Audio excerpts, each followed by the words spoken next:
ये भी देखें कि अब जिस तरह आप मुईशत के ऊपर बात करते रहते हैं, असद उमर ने आज फिर जो है वो बहुत सारी चीज़ों की वजाहत की है कि जो पॉलिसीज़ हैं उन पे शायद फौरी तौर पे आपको कोई इम्पैक्ट नज़र आए, लेकिन लॉन्ग टर्म पाकिस्तान की मुआशी सूरत हाल के लिए वो स्टेप ज़रूरी थे और चीज़ें बेहतरी की तरफ जा रही हैं। पाकिस्तान के पास डॉलर इकट्ठे करने की डॉलर के लिए पाकिस्तान के पास 4 ऑप्शन थे।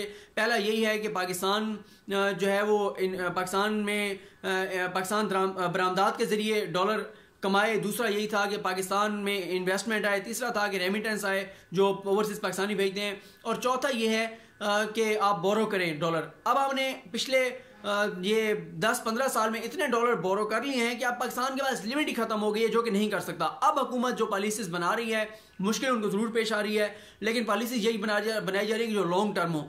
और लॉन्ग टर्म यही होगा कि एक्सपोर्ट्स बढ़ाने के लिए कोशिश की जा रही है और रेमिटेंस लाने के लिए कोशिश की जा रही है और इन्वेस्टमेंट लाने की कोशिश की जा रही है। इसी से ही मुस्तकिल तौर पर मामला हल होगा, वरना कर्जे लेके और बहुत ज़्यादा कर्जे लेके और थोड़ा सा इसके रेट डॉलर रेट को कम रखा जा सकता था, लेकिन ये लॉन्ग टर्म हल नहीं था। हल यही था जो सख्त फैसले किए जा रहे हैं उससे मुश्किलात ज़रूर हैं, लेकिन लॉन्ग टर्म अगर आप देखें तो इनसे चीज़ें बेहतरी की तरफ जाएंगी। फिर आज